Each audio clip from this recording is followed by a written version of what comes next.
So I hope that you all have been taking care about yourself as well as your family, your children, all those people who love you so much. उन सब का ज़रूर ख्याल रखें जो आपका ख्याल रखते हैं, आपसे मोहब्बत करते हैं, जो आपके अपने हैं। आज एक बड़ी ही मज़ेदार कहानी के साथ अपनी बात शुरू करूंगा साथियों, कि एक बार किसी गांव के बाहर एक पेड़ के नीचे कुएं में एक सांप रहता था, या शायद पेड़ के नीचे बिल में रहता था, कुएं में भी चला जाता था कई बार।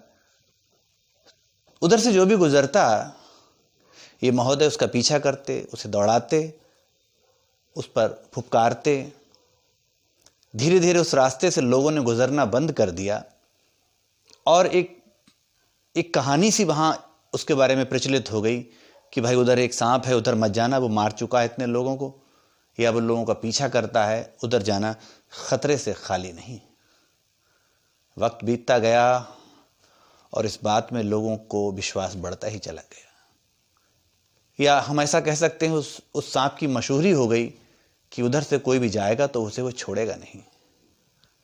फिर एक दिन एक संत महात्मा जी उधर से गुजरे तो किसी ने कहा कि देखिए साहब, अब आप इधर से ना गुजरें, थोड़ा सा लंबा रास्ता है, अलग से चले जाइए, वरना वहाँ एक सांप आपको परेशान कर सकता है। तो उन्होंने कोई बात नहीं, हमारा क्या है, हम तो बड़े बड़े जहरीले सांपों का जहर देखा है और उनका निकाला भी है, इससे ही मिल लेते हैं। बाबा जी जब वहाँ पहुँचे तो सांप उनके पीछे आया और उन्होंने पूछा, भाई क्या बात है, क्यों परेशान कर रहे हो सबको? तो उन्होंने कहा, साहब मैं परेशान तो नहीं करना चाहता, लेकिन मैं थोड़ी प्राइवेसी चाहता हूँ। जैसे आजकल के बच्चे ना प्राइवेसी चाह रहे हैं, कमरे में बंद हो गए हैं, लैपटॉप के लेकर, फ़ोन को लेकर, सोशल मीडिया के साथ कनेक्ट हो गए हैं और जो रियल मीडिया रियल वर्ल्ड है उससे थोड़े दूर हो गए हैं। तो सांप महोदय भी शायद पता नहीं किस फिराक में थे, चैटिंग कर रहे थे जाने क्या। तो उन्होंने कहा, ऐसा मत करो यार, क्यों किसी को परेशान कर रहे हो, और तुम्हें कोई डिस्टर्ब नहीं करेगा, तुम चुपचाप पड़े रहो। तो नहीं, ठीक है साहब, आज के बाद मैं किसी को परेशान नहीं करूंगा। अब सांप तो डिफेंसिव मोड में चला गया, चेतेश्वर पुजारा बन गया सहवाग की जगह। अब लोग उधर से गुजरने लगे धीरे धीरे। पहले जाके देखा कुछ नहीं है, फिर और पास जाके देखा कुछ नहीं है, तो लोग उधर से निकलने लगे। रास्ता वो आम हो गया क्योंकि सांप बिल्कुल अपनी शेल में चला गया और उन सब दीन दुनिया से दूर हो गया। थोड़े दिनों बाद लोगों ने देखा कि भाई सांप था, पहले यहां दिखा नहीं। अब लोग सांप को ढूंढने लगे। एक आध बार उन्होंने सांप को उस सूखे कुएं के अंदर देखा जिसमें पानी नहीं था, तो उस पर उन्होंने कुछ कंकड़ पत्थर मारना शुरू कर दिया, सांप को चोट पहुंचाने लगे। थोड़े दिनों में सांप की हालत बहुत खराब हो गई, लोग उसे घेर घेर के मारने लगे, उसे ढूंढ ढूंढ के मारने लगे। साल बीता, संत महात्मा जी फिर लौट कर आए। उन्होंने पूछा, वो सांप कैसा? बोले, वो सांप कैसा है, वो तो अब हम उससे भगाते बहुत, रपटाते हैं उससे अच्छी तरीके से, और वो जान बचाए बचाए फिरता नहीं। अरे ऐसा क्यों हो गया भाई? वो तुरंत सांप के पास पहुंचे। उन्होंने कहा, बेटा क्या बात है? उन्होंने कहा, महाराज आप ही ने तो आदेश दिया था, ज्ञान दिया था, मैं डिफेंसिव मोड में चला गया और देखो मेरा क्या हाल हो गया।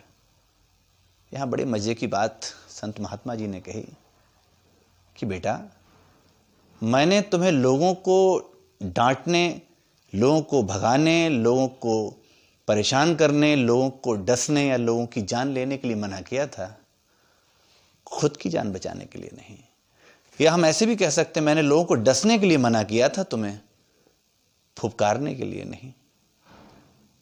आज के बाद कम से कम सेल्फ डिफेंस तो करो।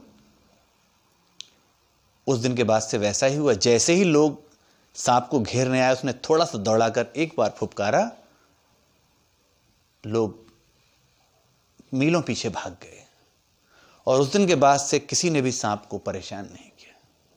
साथियों, कहानी बड़ी मजेदार है, और इससे ही मजेदार इस कहानी का फलसफा है, इस कहानी का कंटेंट है, इस कहानी की पीछे जो ज्ञान है, सार है, तत्व है, बोध है, वो है कि दुनिया ऐसी ही तो है। जब जब हम उन्हें मौका देते हैं कि वो हम पे वार करें, वो वार नहीं करते, वो वार पे वार करते हैं, वार पे वार करते हैं। कई बार ये हमारा नेचर हो सकता है, लेकिन दोस्तों, ये कोई नेचर नहीं, ये कोई तरीका नहीं ज़िंदगी से लड़ने का, ज़िंदगी से मुकाबला करने का। आप ना तो पूरी तरह से अटैकिंग हो सकते हैं और ना ही पूरी तरह से डिफेंसिव हो सकते हैं। You have to select the way between these two approaches. आपको और हमें इन दो में से कोई बीच का एक रास्ता चुनना होगा। मौका मिलेगा तो हम अटैक करेंगे, एग्रेशन दिखाएंगे, लेकिन कई बार ऐसा भी होगा तो हम थोड़ा बैकफुट पर जाकर चीजों को सहजता या सरलता के साथ भी लेंगे। ना तो हम पूरी तरह से एग्रेसिव हो सकते हैं, ना पूरी तरह से डिफेंसिव हो सकते हैं, क्योंकि जिंदगी हमें किसी एक मोड़ पर, किसी एक मोड पर चलने नहीं देती। जिंदगी का सफर किसी एक तरीके से जिया ही नहीं जा सकता। हमें डिसाइड करना होगा कि किस समय हमें लाइफ की एक्सीलेटर पे पैर रखना है और किस टाइम हमें लाइफ की गाड़ी के ब्रेक पर पैर रखना है। अगर हम लगातार एक्सीलेटर पे पैर रखते ही चले जा रहे हैं तो यकीन मानिए दुर्घटना बहुत दूर नहीं, और हम लगातार सिर्फ ब्रेक दबा रहे हैं, स्पीड कंट्रोल कर रहे हैं, तो हम मंजिल पर पहुंचना तो दूर, जिस जगह से चले हैं हम शायद वहीं होंगे, हम आगे नहीं बढ़ पाएंगे। तो साथियों, जब जब अपना करियर प्लान करें, जब जब अपना फ्यूचर प्लान करें, हमें कोई एक ऐसा तरीका अपनाना ही होगा जो पूरी तरह से एग्रेशन से भरा ना हो और ना ही पूरी तरह से डिफेंसिव अप्रोच से भरा हो। हमें जिंदगी की किसी भी मुश्किल के सामने ना तो पूरी तरह से हथियार डालने हैं और ना ही हर मामले में, हर मौके पर, हर मुद्दे पर हमेशा हथियार को उठाए रखना है। भले ही जिंदगी एक मैदान जंग है, लेकिन हर वक्त इस मैदान जंग में फैसले राइफल से नहीं होते। हर वक्त जिंदगी के इस जंग में, जिंदगी के इस मैदान में, जिंदगी के इस खेल में सिर्फ और सिर्फ अटैक करने से या सिर्फ डिफेंस करने से ही जंग नहीं जीती जा सकती। इसे ऐसे भी समझ सकते हैं कि कई बार ऐसा भी मौका आएगा जब जिंदगी की गाड़ी को चलाते वक्त हमें गाड़ी को कुछ देर के लिए आराम भी देना होगा। तो डिफेंसिव और अटैकिंग अप्रोच के बीच में कई बार हमें साइलेंट मोड में भी जाना होगा, क्योंकि जिंदगी एक वो किताब है जिसके हर पन्ने पर कुछ नए हर्फ मिलते हैं और हर हर्फ कुछ नए लफ्जों को बनाते हैं। हमें यह सीखना और समझना बहुत ही जरूरी होगा कि जिंदगी की किताब में हमारा असर तभी हो पाएगा, जिंदगी की किताब में हमारे हस्ताक्षर, हमारे सिग्नेचर, हमारे दस्तखत तभी बेहतर और सबसे नुमाया हो पाएंगे जब हम हर मुश्किल को, हर प्रॉब्लम को, हर फेज को, हर तरीके को, हर मसले को, हर मुद्दे को एक अलग ढंग से, एक अलग नज़रिए से, एक अलग चश्मे से देखें और हर फैसले को एक अलग पैटर्न के साथ, हर पैटर्न को एक अलग फैसले के साथ हल करने की कोशिश करें। तो यकीन मानिए दोस्तों, ज़िंदगी कोई भी मुश्किल हमसे जीत नहीं पाएगी। हम ही होंगे अपनी ज़िंदगी के खुद ही बादशाह। हर चाल हम ही चलेंगे और हर बाजी हम ही जीतेंगे। ठीक है?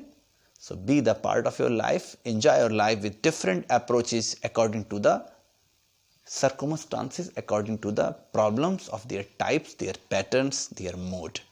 जिंदगी की मुश्किलों के हालातों को अलग अलग ढंग को पहचानते हुए, जिस तरह एक डॉक्टर हर मर्ज की दवा जुदा करता है, डॉक्टर जिस तरह हर मर्ज की दवा जुदा करता है, और जो डॉक्टर ठीक नहीं कर पाता वो खुदा करता है।